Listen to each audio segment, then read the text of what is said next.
পক্ষ থেকে শুভেচ্ছা। আমি ঠিক এভাবে শুরু করতে চাই।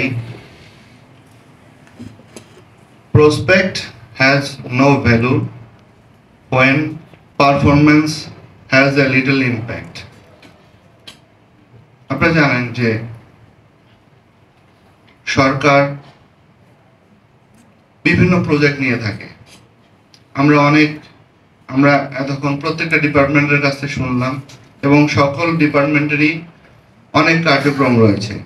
সরকারের পক্ষ থেকে অনেক কার্যক্রম আমরা গ্রহণ করেছি এবং করছি।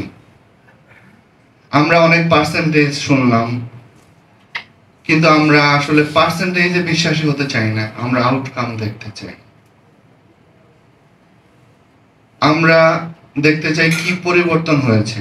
আমার যে প্রকল্পটা নেওয়া হলো, যে প্রজেক্টটা আমরা গ্রহণ করেছি, সেখানে আমার এটার ইম্প্যাক্টটা কি হয়েছে এটা আমরা দেখতে চাই। আমি কৃষি কর্মকর্তাকে ধন্যবাদ জানাচ্ছি যে এটি শুনে যে আমাদের একটি এক্সপোর্ট আইটেম এখান থেকে যায় যুক্ত হয়েছে। এটি যত ছোটই হোক, আজকে ছোট, কালকে এটি ছোট থাকবে না। আমরা কিন্তু we are very interconnected with the globe. আমরা কিন্তু এখন টেকনোলজির কারণে কিন্তু সারা পৃথিবী কিন্তু সব সময় আমরা কানেক্টেড থাকি। সুতরাং আজকে আমার যে অবস্থান আছে, আমি যেটা এক্সপোর্ট করছি, কালকে আমি না করলে ওই জায়গাটা কিন্তু আমার ফাঁকা থাকবে না, অন্য কোনো দেশ অন্য কোনো বাজার দখল করে নেবে। সুতরাং আমাদের কিন্তু এই বিষয়টা মাথায় রাখতে হবে। আরেকটি বিষয় হচ্ছে যে আমরা আগে যে সেবা দিতাম, এখন দেখবেন যে সফটওয়্যারের চেঞ্জ এসেছে, মডেলের চেঞ্জ এসেছে, আমরা কতটুকু চেঞ্জ হতে পেরেছি। আমাদের সেবার মানে আমরা যে সেবা দেই সেটি কতটুকু চেঞ্জ আমরা করেছি। আমরা তো আধুনিক সিস্টেম ব্যবহার করছি, কিন্তু আমরা যেটা ডেলিভারি দিচ্ছি, আমরা গ্রহণ করছি টেকনোলজির সুবিধাগুলো গ্রহণ করছি, বাসায় বসে ভিডিও কল করছি, কথা বলছি, কিন্তু আমরা যেটা ডেলিভারি দিচ্ছি সেটা আমরা কতটুকু আধুনিক মানসম্মতভাবে ডেলিভারি দিচ্ছি। আমরা এই জেনারেশনের, এই সময়ের সিটিজেনের যে ডিমান্ড আছে সেটি কি আমরা ফুলফিল করতে পারছি কিনা, এটি আমাদের সবার কাছে আজকে প্রশ্ন রাখতে হবে। তারা কি চায়? আপনি যতক্ষণ চেয়ারে আছেন ততক্ষণ কিন্তু আপনার সরকারে নিযুক্ত একজন কর্মচারী, এবং আপনার সামনে যে লোকটি আসবে, যে এই দেশের নাগরিক, যে সিটিজেন যে আসবে, তাকে স্যাটিসফাইড করা আপনার পবিত্র দায়িত্ব। আপনি তার সমস্যাটা সমাধান করতে পারবেন কি পারবেন না সেটা অনেক ক্ষেত্রে নাও পারতে পারেন, বাট আপনি তাকে বলতে হবে যে এটি এইভাবে সমাধান হবে, যেহেতু সে আপনার কাছে আসছে। যদি সেটি আপনার ম্যাটার হয়, অথবা ম্যাটারটি যদি আপনার না হয়, যার আছে তাকে অ্যাড্রেস করে তাকে পাঠাতে হবে, তাকে হেল্পিং একটা মেন্টালিটি নিয়ে আগাতে হবে। আমরা কিন্তু সেই আগের যুগে আর নাই। আমরা অফিসার, আমরা শুনবো না, এরকম কিন্তু যুগে আমরা নাই।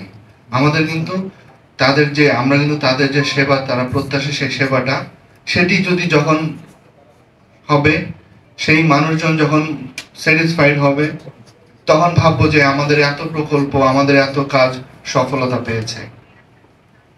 আমরা অনেক মেধাবী ছাত্র বানাচ্ছি, আমরা অনেক মেধাবী ছাত্র, অনেক ভালো রেজাল্ট করছে, কিন্তু আমরা কি কতটুকু মানবিক করে গড়ে তুলতে পারছি?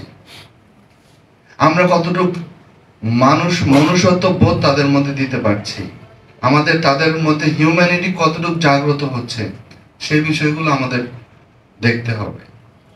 আমরা কি তাদের রোল মডেল হতে পারছি? আমরা যাদেরকে নিয়ে কাজ করি, তারা কি আমাকে ফলো করে? আমার কি সেই গুণে আমি গুণান্বিত হয়েছি কিনা সেটি আমাদেরকে ভাবতে হবে। না হলে তারা কাকে ফলো করবে? তাদেরকে একজন ফলোয়ার থাকতে হবে, তো যাকে দেখে তারা আগামী দিনে পথ চলবে, যারা সুন্দর স্বপ্ন দেখবে, এই দেশ গড়ার স্বপ্ন দেখবে। না হলে তো তারা তো দেশে থাকবে না, মেধাবী সন্তানরা চলে যাবে। তাদের জন্য থাকার একটা বসবার যোগ্য দেশ আমাদের করতে হবে। সব মেধাবী চলে গেলে কারা শাসন করবে? কাদের দ্বারা আমরা শোষিত হব? আপনি আজকে চেয়ারে আছেন, আমি আছি, কালকে তো আমরা চেয়ারে থাকবো না। আমাদেরকে তো কেউ শাসন করবে। কারা শাসন করবে? যারা শাসন করবে তাদেরকে আমরা কিভাবে গড়ে তুলছি সেটি আমাদের ভাবতে হবে। আমরা আমাদের দেশের লিমিটেড যে ক্যাপাসিটি আছে সেখানকার আউটপুটটা ভালো করতে হবে। আমরা যেন প্রকল্পগুলো যখন গ্রহণ করি অবশ্যই সেটি যেন অপচয় না হয়, সরকারের অপচয় না হয়, সেটি আমাদের মাথায় রাখতে হবে। আমাদের আমাদের অনেক ডিমান্ড, আমাদের দেশের মানুষের ডিমান্ড অনেক, কারণ আমাদের অনেক লিমিটেশন আছে। এবং একটা জিনিস মাথায় রাখতে হবে, পৃথিবীর যত সফলতা এসেছে সেই লিমিটেশন থেকে কিন্তু সাকসেস এসেছে। যাদের প্রাচুর্যতা আছে, যাদের অনেক প্রাচুর্যতা আছে, তাদের সাকসেস রেট কিন্তু খুবই এত বেশি না, যেটা লিমিটেশন থেকে এসেছে। সুতরাং আপনার লিমিটেশন আছে, এটা বসে থেকে আপনি বসে থাকবেন এটি হবে না।